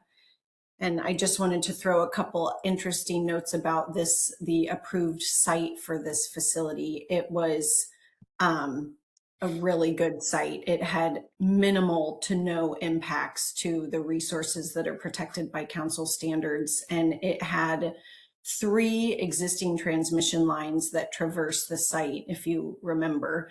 That's kind of unique where, during permitting, the applicant had represented that it intended, not only did it not need to build a transmission line, but it intended to interconnect with one of those 3 lines. There was a BPA line, a Pacific Core line, and a UEC line. So obviously none of that came to fruition. So just interesting. Moving into the timeline. Thank you. So the council reviewed and approved the original site certificate for Weston Solar in March of 2023. And as we kind of reviewed with the Wheat Ridge project, council statute and rules require that a site certificate include construction deadlines in a site certificate.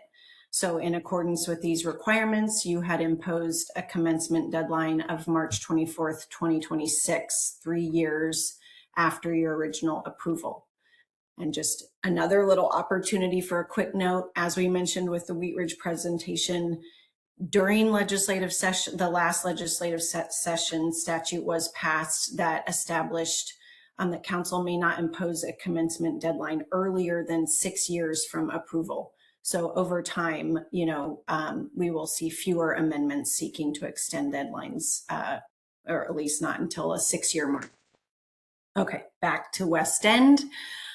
We track deadlines, and so we had been in communication with the certificate holder over the last really 3 years, but certainly in the last in the 30 days leading up to March 24th to remind them that they needed to submit a request for amendment to extend the construction deadlines unless they were willing to let the site certificate expire, and they had identified they were choosing not to extend that deadline.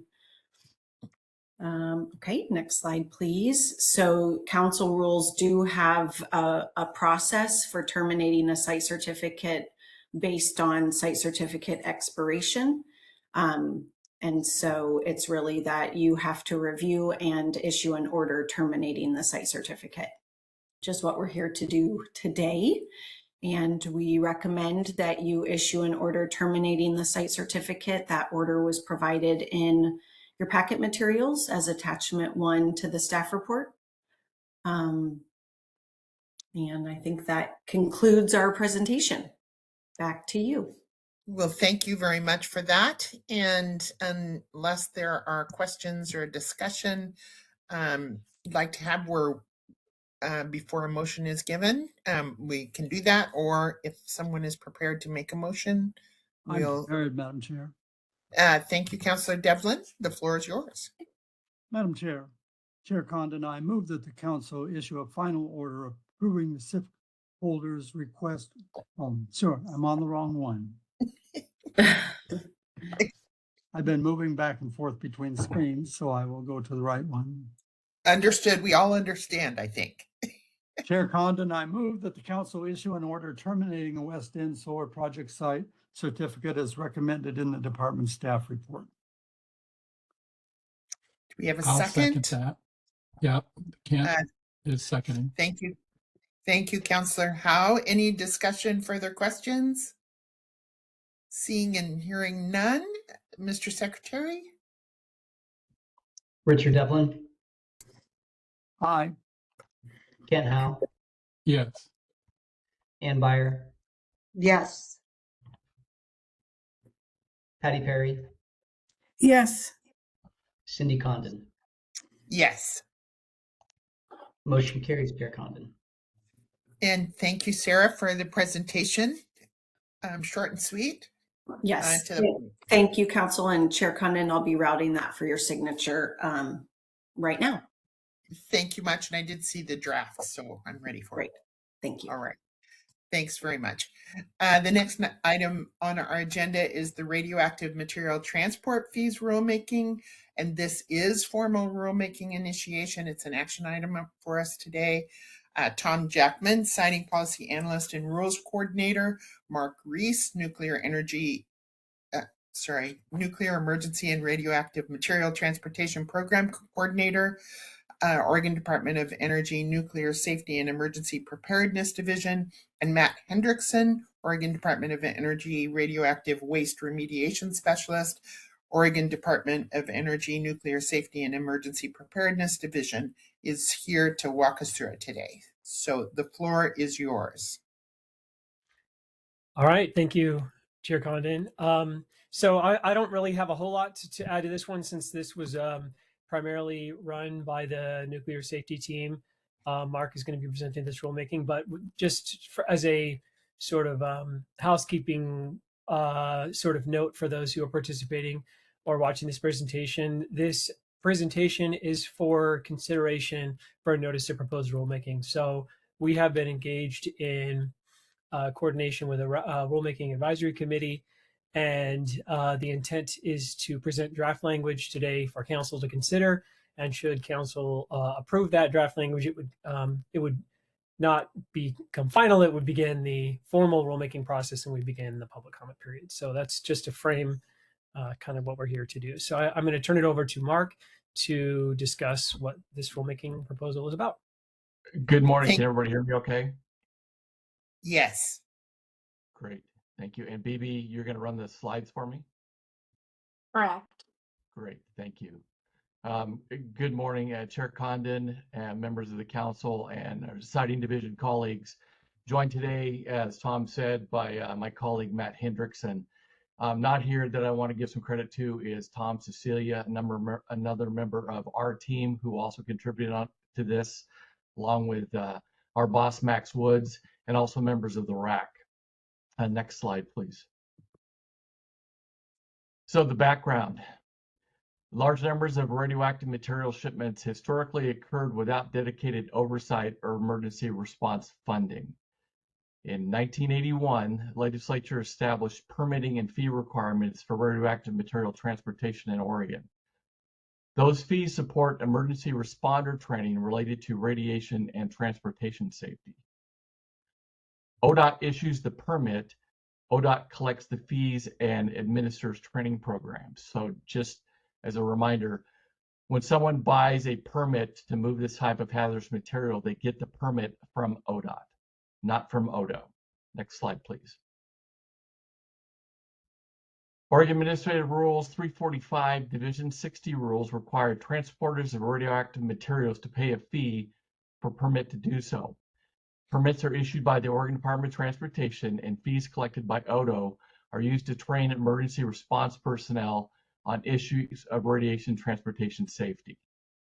Next slide, please.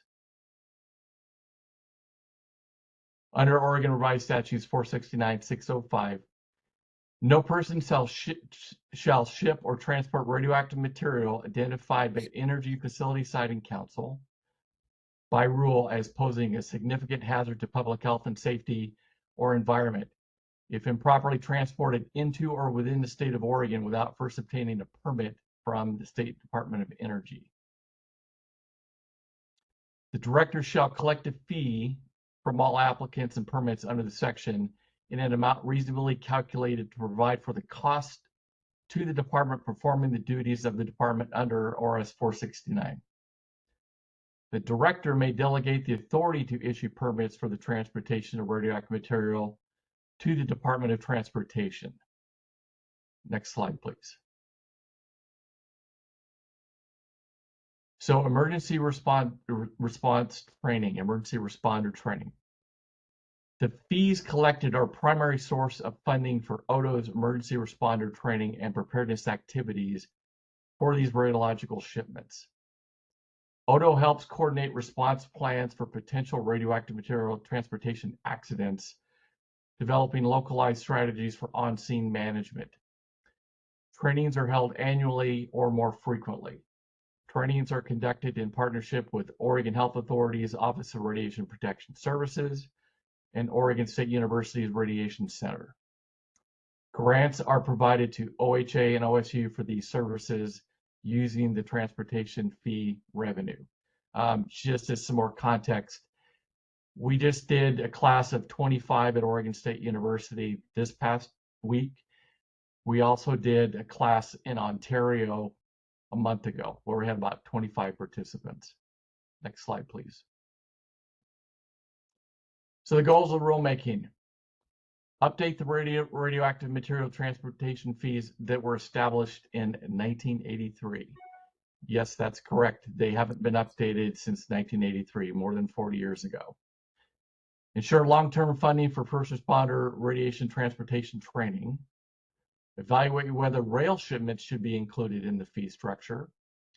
And consider updated fee structure for highway route controlled quantities, often called HRCQ shipments. Next slide, please. So why now? Current truck shipping fees remain at $70 per shipment, and that's been that way since 1983. Existing reserves projected to support operations only for 3 to 5 more years. Training and operational costs have increased significantly over time. Again, the cost of doing business has gone up over the last 40 years. Current rules exclude rail shipments despite similar emergency response risks. Next slide, please. So Rulemaking Advisory Committee overview of what the RAC looked at. We convened the RAC in 2025. We held meetings in May of 2025, September and October. Discussion topics included funding adequacy, rail inclusion, emergency preparedness, and implementation structure. And you can see on the right, the RAC consisted of a lot of folks from a lot of different agencies, including at the county level too, several state agencies. And members of the trucking community, carriers Cass Transport and Hitman Transport participated, as well as the Oregon Trucking Association, Columbia River Keepers, and we also included BNSF Railroad and Union Pacific Railroad. Next slide, please.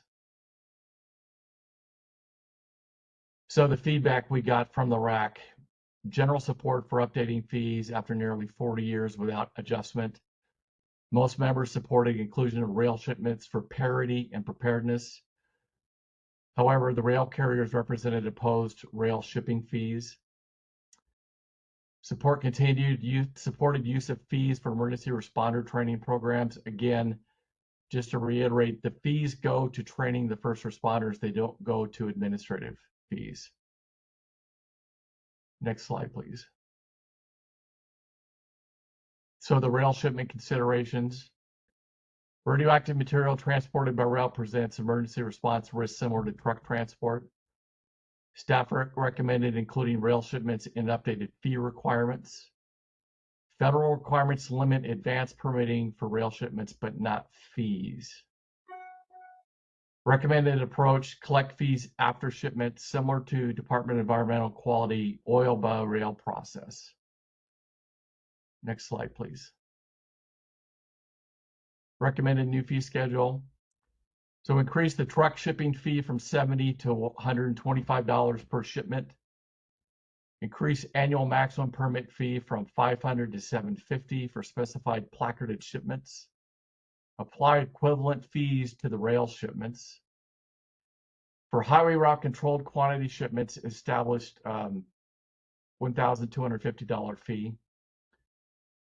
Staff recommend that Energy Facility Siting Council formalize a 4-year cycle for future fee schedule review. Next slide, please.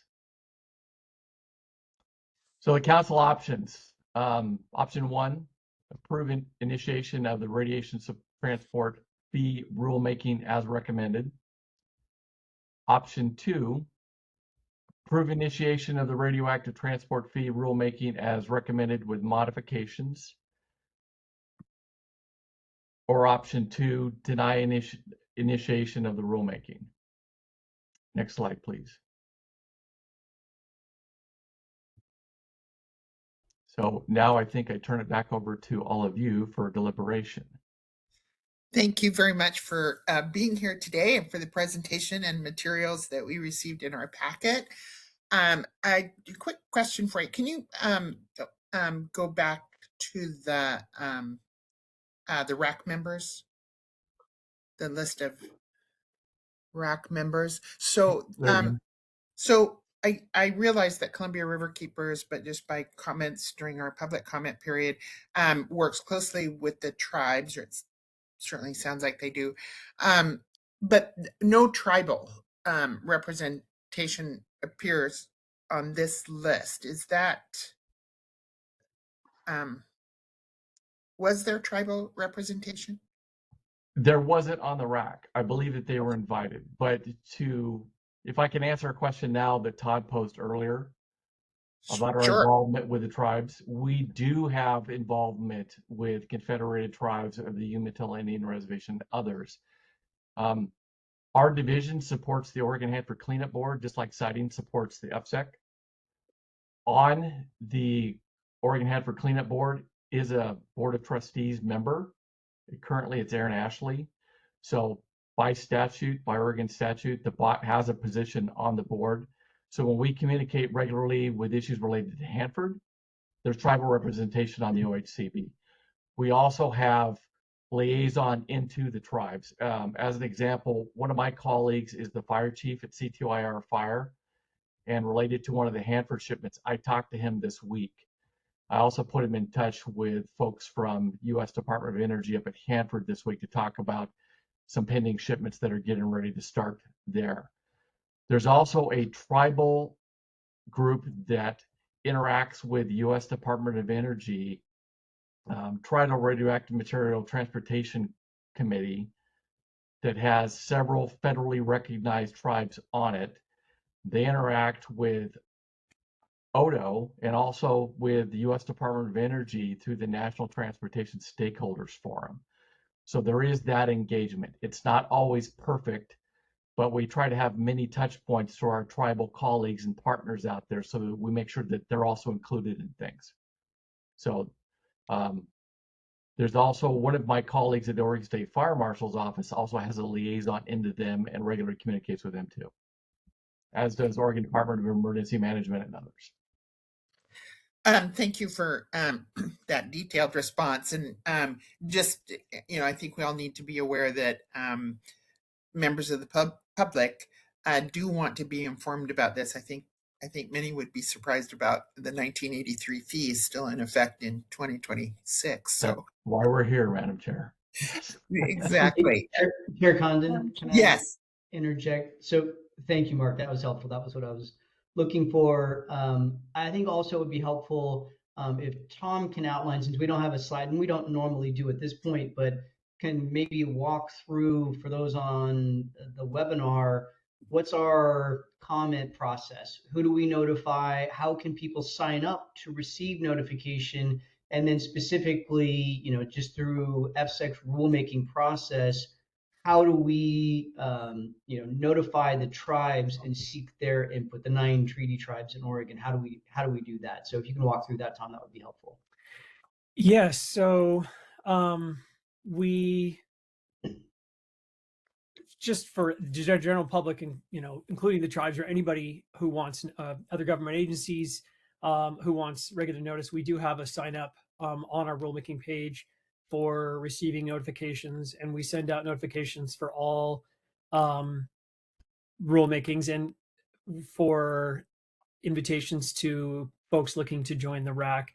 Specifically for the tribes, we send out regular communications notifying them of all our rulemaking activity, and including several notices updating them on over the last year and a half on this particular rulemaking through our we have essentially like a tribal liaison here at ODO who has essentially a newsletter, and so we are regularly updating them for specific rulemakings that we feel like have a sort of specific more significant potential overlap with tribal concerns, we'll send out additional notices, specifically calling out a particular rulemaking. So we try to, not overwhelm them with contacts, especially with when we have a lot of rulemaking activity. And sometimes, like recently, we bundled 3 rulemakings in a single notice, where we were letting them know, like for our phase 3 rulemakings, what we were up to. So yeah. And there's Sign a up. specific page for each rulemaking with all of the relevant information. The information that was sent to the rulemaking advisory committee, information that we've heard from them, proposed rules, timelines, the ability Has to recordings sign of up the to rack. receive, the ability to sign up to receive notices. So that can be found on the particular project site. But if anybody having any issues, please reach out to Tom, reach out to me, and we'll make sure that we get you connected into receiving notices and any updates on this or any other rulemakings. Thank you. Chair Thank you, Tom, Condon, for that. Yeah. I believe Yes. Councillor Byer has her hand up, and then Councillor Devlin also has his hand up. Councillor Byer.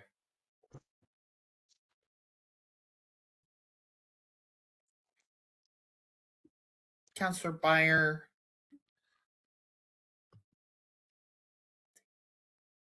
Councillor Devlin, you want to go ahead? Okay, Madam Chair.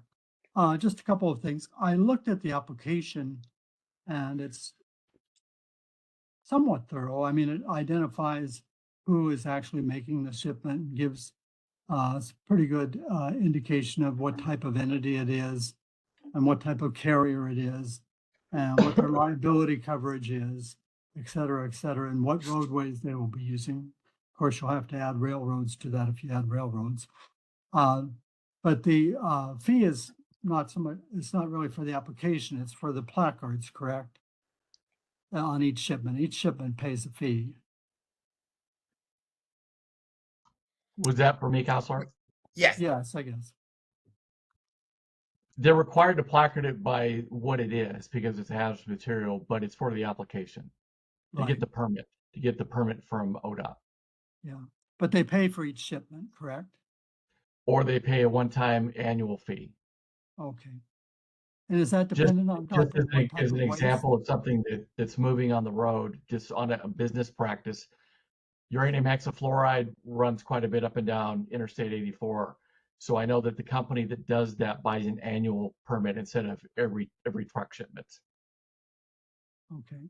And I don't know if you have the answer to this question, but since ODOT administers the application and the fee, they probably retain portion of the fee to cover their costs. Is that correct?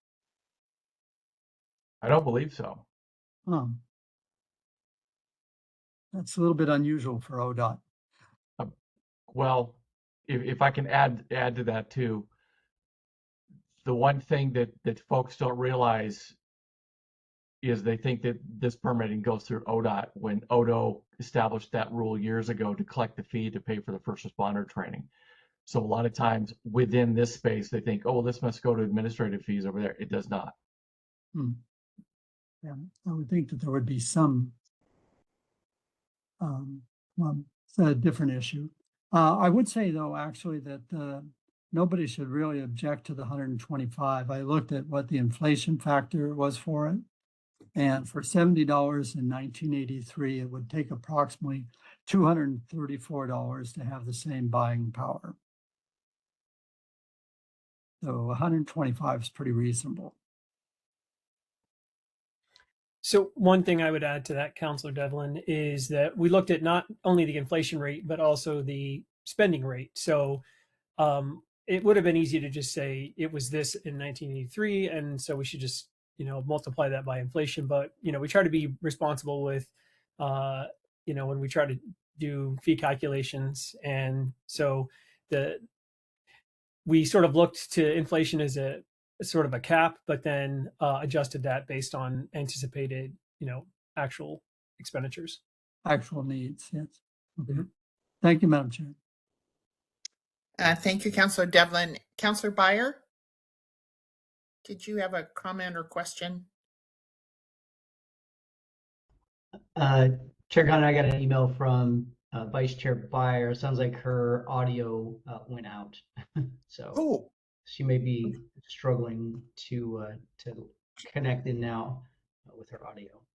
okay. And if her audio can't work, is there a way she can, in a chat, send her question or comment? Do you know? Yeah, I don't know if Vice Chair Byer, if you can hear, you can send an email and I'll read it, but I'm going to respond to her email and then say the same thing just in case she can't hear us. Okay, great. Other questions or comments from council members? Feel free to speak up.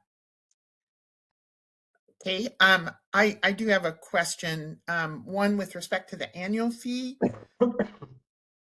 Oh, is Councilor Byer with us? No. Okay. With respect to the annual fee, is that I mean, it's a set figure. Was there any consideration of tying it to how many loads are expected during a year? Was that for me, Chair? Yes, sorry. I don't believe so. That's why I think we made the provision there that you could pay just once $500. So to use that example that I gave for business practice, they were just buying the one time $500. I don't know that we've looked at doing that differently. And again, part of this process may be why we want to look at things. Okay. Yeah, I think that would be useful. And the decision to have the process every 4 years, and the 4 years was considered appropriate because. So we don't have a 40-year gap. Oh, right, but not No, every 2 years or. Chair, if you would like it Yes. to be 2, it could be 2. We just came up with a reasonable timeline and said 4, but we knew that it needed to be revisited more often than not. But we thought at least 4 years would give us time with any new fee schedules, anything, to come back and revisit it and see how it's working. Thank you, and I'm certainly not an expert in this area. You're part of my education process, so just trying to learn about how these things have been set. So, Chair Condon? Yes.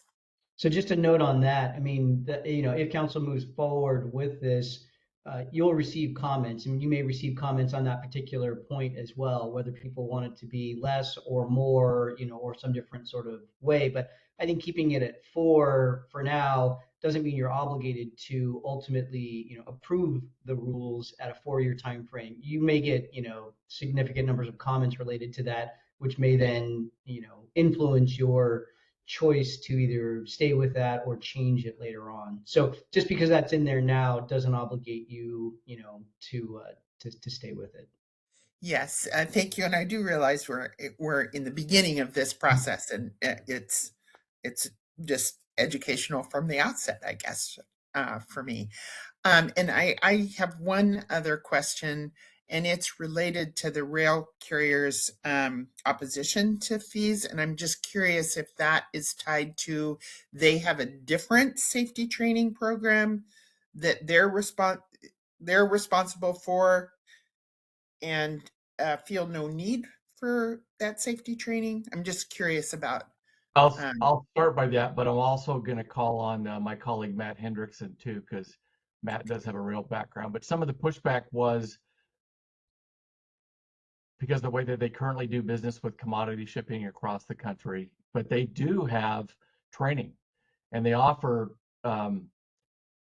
Burlington Northern, UP, they all offer fairly robust training to the first responder community because of all the materials, hazardous material and other that they transport all across the country. And when we talked to our colleagues at DEQ, they also reminded us of that because they just went through a rulemaking. But the representatives on the rack from the railroad said, we do provide that training additionally. I will say that the U.S. Department of Energy which also has a training program that they provide for road transportation, and rail also provides that. So part of my job, not only with the training of the first responders that utilize these fees, is to also tap into the expanded training that's provided from the U.S. Department of Energy. And if we move into rail shipments potentially from the Hanford side down the road, those will definitely come into play, because we're going to pull on any training opportunity, any source that we've got that can increase that, including from the railroads. But yes, they do on everything, because if you look at any rail shipment, there's a lot of materials that go, and a lot of hazardous materials that go on those trains. Yes. So thank you for that. Any further questions or discussion from council members? Feel free to chime in. And did Councillor Beyer send anything by email or? No, Chair Condon, I haven't received anything from her. Okay. I think there will be plenty of time for us in the future, and certainly the public to weigh in on this as the rules are being developed. And you have a quorum without Vice Chair Beyer, so you can have the vote without her. Chair Condon, Yes. I'm ready to move. Okay. You think we've done enough discussion? I don't see any more hands raised, or BB, you don't see anything, do you? I don't see any more hands raised either. Okay. And if Anne's camera works, she could raise her hand. We might be able to see her as opposed to hear her. But yes, I think we're ready for a motion. Okay, Chair Condon, I move that the council approve initiation of formal proceedings on the radioactive waste transport fee rulemaking with the scope and objectives recommended in the staff report. Approve staff to file a notice of proposed rulemaking with the draft rules that are included in attachment 1 to the staff report, and authorize staff to schedule a public hearing during the public comment period. Second, Madam Chair. And that was Councillor Devlin with the second, Councillor Howe with the motion. And so further discussion, and I apologize, Mr. Hendrickson. Did you have anything to add to Mr. Reese's comments? He referred to you and I completely left you out of the mix. Thank you, Chair Condon. Matthew Hendrickson, Radioactive Waste Remediation Specialist. Mark hit it quite well in that the railroads do provide robust training generally near their yards, which they have a major one there in Hermiston. One thing I do want to note is that there is some nuance with the fees, where the council can deem other methods, such as this enhanced training, as sufficient for coverage. You might review that within the rule set. And also there is some nuance to the yearly fee. The yearly fee is only subject to a few items, such as well logging material, radiographic material, and radiopharmaceuticals, which tend to be transported a lot. So we didn't, within the rule set, the assumption we want to not punish them for transporting this material often over state lines. That's not necessary. Okay. Anything further? Thank you for being here today. We certainly appreciate the expertise. Councillor Perry, do you have a comment or question? No, just waiting for the vote. Vote. Okay.